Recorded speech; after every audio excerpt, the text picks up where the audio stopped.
নমস্কার প্রিয় দর্শক বৃন্দ, আপনাদের সকলকে জানাই আপনাদেরই প্রিয় YouTube channel knowledge Bangla world YouTube চ্যানেলের আরও একটি সুন্দর বাম মেলাতে স্বাগতম।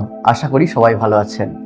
আজ আমরা আপনাদের শোনাবো এক অদ্ভুত, অলৌকিক এবং ইতিহাসের গভীর থেকে উঠে আসা এক রহস্যময় ঘটনা, যেখানে একসাথে উপস্থিত ছিলেন বিশ্বকবি রবীন্দ্রনাথ ঠাকুর, এক মহান বিপ্লবী এবং তারাপীঠের ভৈরব স্বরূপ শ্রী শ্রী মহাযোগী বামাখ্যাপা বাবা। এই কাহিনীতে আগে রয়েছে সাধনা, অলৌকিক শক্তি এবং ভবিষ্যৎবাণী, আর রয়েছে ভারতের স্বাধীনতার গভীর আধ্যাত্মিক রহস্য। আজকের এই ঘটনায় মুখোমুখি হয়েছিলেন বিশ্বকবি রবীন্দ্রনাথ ঠাকুর, চারণ কবি মুকুন্দ দাস এবং তারাপীঠের সচলশিব তথা তারাপীঠের মহাসাধক ভৈরব শ্রী শ্রী বামাখ্যাপা বাবা। এই ঘটনার কেন্দ্রস্থল হলো পশ্চিমবঙ্গের বিখ্যাত শক্তিপীঠ মহাপীঠ তারাপীঠ, আমার আপনার প্রাণের তারাপীঠ এর মহাশ্মশান। যারা এখনো এই চ্যানেলটি সাবস্ক্রাইব করেননি তারা এখনই চ্যানেলটি সাবস্ক্রাইব করে সাথে থাকুন, যারা নতুন তারাও চ্যানেলটি সাবস্ক্রাইব করে সাথে থাকুন আরও সব এরকম বামলীলা সব থেকে আগে সুন্দর সুন্দর ভিডিওগুলো পেতে। তো চলুন শুরু করা যাক সেই রহস্যময় লীলা কথা। এক সময় প্রবীণ সিদ্ধ মহাত্মা বিনয় কুমার শাস্ত্রী তার শিষ্যদের সামনে বসিয়ে স্মৃতিচারণা করেছিলেন এই লীলা কথা, যা আপনারা আগে ভিডিওতে শুনবেন। আচ্ছা, যদি এই বিনয় কুমার শাস্ত্রীর বিষয়ে কিছু না জেনে থাকেন বা ইনি কে যদি না জেনে থাকেন, তাহলে কিন্তু আপনারা এই ভিডিওটি দেখতে পারেন, সম্পূর্ণ জেনে যাবেন একদম ডিটেলসে। তাহলে চলুন। বিনয় কুমার শাস্ত্রী বললেন, যৌবনের দিনগুলোতে তিনি স্বদেশী আন্দোলনের সাথে যুক্ত ছিলেন। সেই সময় তার পরিচয় হয় বাংলার মহান দেশপ্রেমিক ও চারণ কবির সঙ্গে। তখন ভারতবর্ষ ব্রিটিশ শাসনের অত্যাচারে একেবারে জর্জরিত। স্বদেশী আন্দোলনের আগুন চারিদিকে দিকে দিকে জ্বলছিল। চারণ কবি মুকুন্দ দাস তার দেশপ্রেমের গান দিয়ে মানুষের মনে স্বাধীনতার আগুন জ্বালিয়ে দিয়েছিলেন। এই কারণেই ব্রিটিশ সরকার তাকে গ্রেপ্তার করে কারাগারে পাঠিয়ে দিয়েছিলেন। কিন্তু তার জনপ্রিয়তা এত বেশি ছিল যে জনরোষের চাপে ব্রিটিশ সরকার শেষ পর্যন্ত তাকে মুক্তি দিতে বাধ্য হয়েছিল। তবে মুক্তি পেলেও তার পেছনে সর্বদা ব্রিটিশ গুপ্তচর লেগেই থাকতো। এই সময় চারণ কবি মুকুন্দ দাস একদিন বললেন তিনি একবার যাবেন সেই মহাসাধকের দর্শনে, যার অলৌকিক শক্তির কথা সারা বাংলায় ছড়িয়ে পড়েছে দিকে দিকে। তিনি হলেন তারাপীঠ ভৈরব শ্রী শ্রী বামদেব বাবা। এই সফরে তিনি একা ছিলেন না, তার সঙ্গে ছিলেন আর একজন অসাধারণ ব্যক্তিত্ব। তিনি আর কেউ নন, তিনি বিশ্বকবি রবীন্দ্রনাথ ঠাকুর, যিনি আগেই শুনেছিলেন মহাসাধক শ্রী শ্রী পরম ব্রহ্মগুরু বামাখ্যাপা বাবার অলৌকিক শক্তির কথা। তার পিতা মহর্ষি দেবেন্দ্রনাথ ঠাকুর একসময় তারাপীঠে এসে তিনিও সাধক পরম ব্রহ্মগুরু শ্রী শ্রী বামাখ্যাপা বাবার আশীর্বাদ পেয়েছিলেন।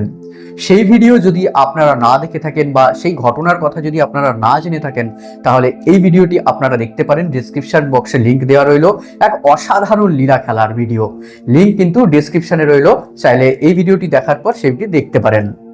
যেই ভাবা সেই কাজ, সেই ভেবেই তাই একদিন কলকাতা থেকে তারা রওনা দিলেন পশ্চিমবঙ্গের রহস্যময় শক্তিপীঠ বীরভূমের সেই বিখ্যাত তারাপীঠের উদ্দেশ্যে। তারাপীঠে পৌঁছে তারা এক অভূতপূর্ব দৃশ্য দেখলেন। একদিকে বিশাল মহাশ্মশান আর অন্যদিকে দিগন্ত বিস্তৃত খোলা মাঠ। চারদিকে অদ্ভুত নীরবতা কাজ করছে।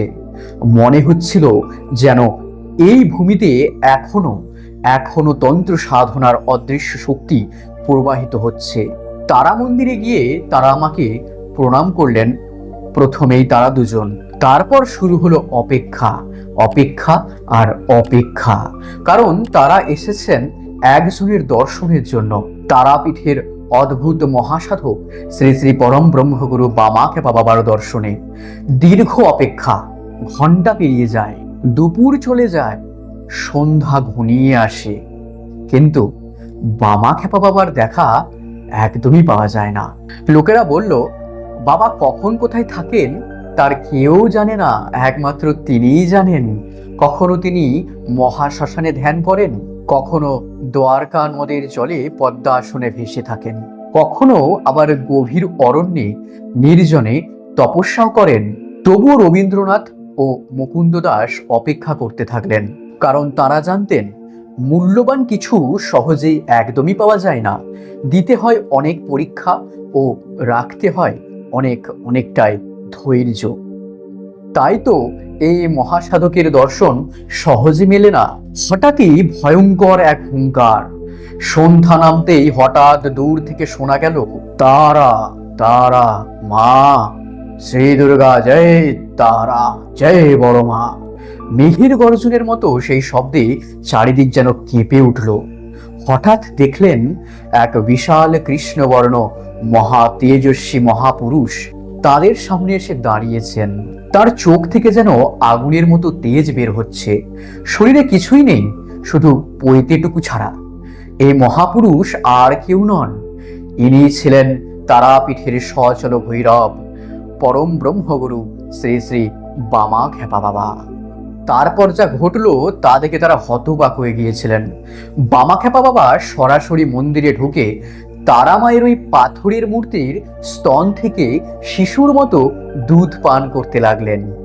এইদিকে সবার তো তখন চক্ষু চড়ক গাছ। হ্যাঁ, পাথরের মূর্তি থেকে দুধ বের হচ্ছে কি করে? এই অলৌকিক দৃশ্য দেখে বিশ্বকবি রবীন্দ্রনাথ ও মুকুন্দ দাস বিস্ময়ে স্তব্ধ হয়ে গিয়েছিলেন। হঠাৎই বামাখ্যাপা বাবা মুকুন্দ দাসকে বললেন, ওই তোর কাছে ফুটুসকল আছে, এখনই ওটা নদীতে ফেলে দিয়ে আয়গা। মুকুন্দ দাস তো এইদিকে অবাক, কারণ তার জামার নিচে সত্যি একটি রিভলভার লুকানো ছিল। কেউ জানতো না এই কথাটা, কিন্তু বামাখ্যাপা বাবা জানলেন কি করে? তখনই তিনি বুঝেছিলেন, না, এ কোনো সাধারণ পুরুষ নয়, এই মহাপুরুষ সত্যি অন্তর্যামী। রবীন্দ্রনাথ ঠাকুর ও মুকুন্দ দাস বেরিয়ে পড়লেন দ্বারকা নদের দিকে। চারিদিকে এক অন্ধকার মহাশ্মশান, ছড়িয়ে আছে মানুষের খুলি ও মরার হাড়। শিয়াল কুকুরে মৃতদেহ নিয়ে টানাটানি করছে। দূর থেকে শোনা যাচ্ছে শকুনি শাবকের চি চি করা শব্দ। বিষধর সাপ ঘুরে বেড়াচ্ছে সারা শ্মশান জুড়ে।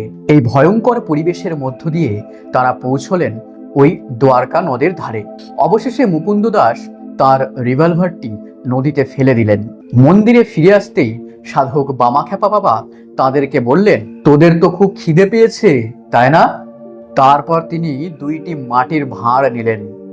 তার মধ্যে ছিল সবুজ রঙের এক অদ্ভুত তরল। প্রথমে তারা একটু দ্বিধাবোধ করলেও পরে কিন্তু তারা তা সাদরে খেয়ে ফেলেছিলেন।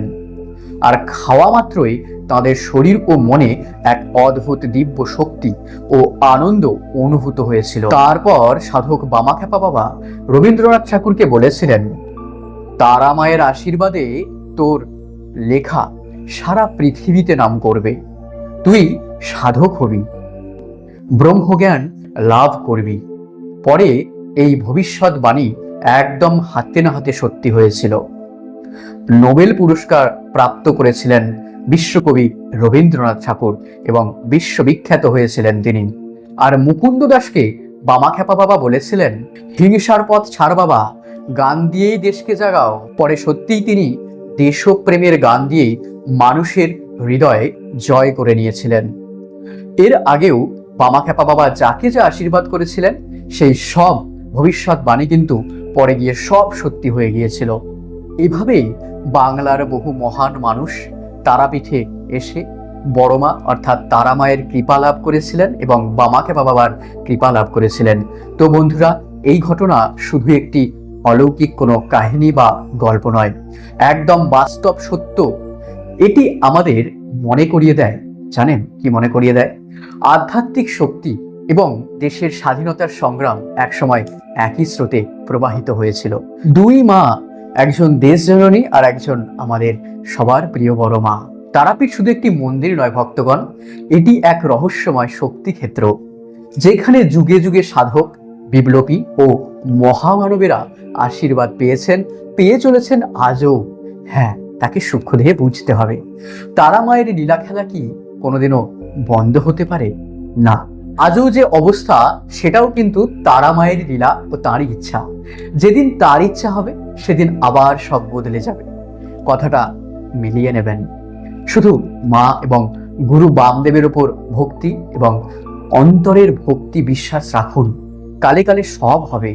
সবাই তাই ভক্তি ভরে প্রেমানন্দে হৃদয় থেকে বলুন জয় জয় বামদেব, জয় জয় মা তারা। সবাই বলুন শ্রী দুর্গা জয় বাম তারা। কেমন লাগলো এই লীলা কথা তা কিন্তু নিচে কমেন্টে জানাতে বন্ধুরা একদমই ভুলবেন না। অবশ্যই জানাবেন, কারণ আপনাদের মতামত আমাকে প্রলুব্ধ করে নতুন নতুন ভিডিও বানাতে। এবং আপনারা আমার গুরুদেব সম্পর্কে কি ভাবছেন, তারা মা সম্পর্কে কি ভাবছেন, সেটা আমারও একটু জানার দরকার পড়ে। তো ভিডিওটি যদি ভালো লেগে থাকে তাহলে অবশ্যই লাইক করবেন এবং শাক্ত সম্প্রদায় হয়ে শাক্তের কাছে পৌঁছে দিন আমার পরম ব্রহ্মগুরু শ্রী শ্রী বামাখ্যাপা বাবা এবং তারা মায়ের লীলা কথা দিকে দিকে প্রচার এবং প্রসারের জন্য। আমরা তো করছি, তার সাথে আপনারাও হন যুক্ত। তো কেমন লাগলো সেটিও কমেন্টে জানাবেন। আর সবাই লিখুন জয় গুরু বামদেব, জয় মা তারা। তারা মায়ের মন্ত্র জপ করুন, গুরু বামদেবের মন্ত্র জপ করুন। এছাড়া আর কিছু নেই পৃথিবীতে, পিতা মাতা ছাড়া আর কিছু হতেই পারে না। শিব এবং শক্তি ছাড়া সবকিছু অসম্পূর্ণ, সবকিছু মিথ্যা। এটা আমি মনে করি, বাস্তব জগৎকে দেখে মনে করি। চাইলে আজকে আমিও একটা শাস্ত্র লিখতে পারি, কিন্তু শাস্ত্রের জ্ঞান সর্বদা সত্য হয় না। বাস্তবকে দেখে সবসময় আমাদের জ্ঞান আহরণ করতে হয়। তারা মায়ের লীলা খেলা তো আমাদের সঙ্গে প্রতিদিন নিত্য লেগেই আছে। গুরুদেবের লীলা খেলা প্রতিদিন নিত্য লেগেই আছে। যত তাকে আপনারা আপন করবেন, যত তাকে আপনারা এই অন্তরের বা দিকের হৃদয়ে আপনারা রাখবেন, তত তো তার লীলা খেলা, তত তার প্রতি ফিলিংস, তত তার প্রতি আগ্রহ বাড়বে। মানুষকে না ভালোবাসুন, আপনি যাকে ভালোবাসবেন সে আপনাকে ধোঁকা দিতে পারে, কিন্তু আমার বড় মা, আমার গুরু বামদেব বাবা আপনাকে কোনোদিনও ধোঁকা দেবে না। জীব সেবা করুন, মানুষের সেবা করুন, মানুষকে ভালোবাসুন, এটুকুই চাইবো। তো আজকের ভিডিওটি এই পর্যন্তই। ভিডিওটি শেয়ার করুন, ভিডিওটি ভালো লাগলে অবশ্যই লাইক করুন। যারা এই চ্যানেলে নতুন বা যারা এই ভিডিওটি প্রথম দেখছেন বা এখনও যারা চ্যানেলটি সাবস্ক্রাইব করেননি, এইরকমই সুন্দর সুন্দর সব বামলীলা, তারা মা এবং শ্রী গুরু বামদেবের লীলা কথার ভিডিও সব থেকে আগে পেতে এখনই চ্যানেলটি সাবস্ক্রাইব করে নিন। তারা মা এবং গুরু বামদেবের আশীর্বাদ সর্বদা আপনার মস্তকে বিরাজিত থাকবে। তো দেখা হচ্ছে পরের ভিডিওতে। সবাই ভালো থাকবেন। এই ভিডিওটি শেষ পর্যন্ত দেখার জন্য হৃদয় থেকে ধন্যবাদ। জয় গুরু বামদেব, জয় মা তারা। ভালো থাকবেন।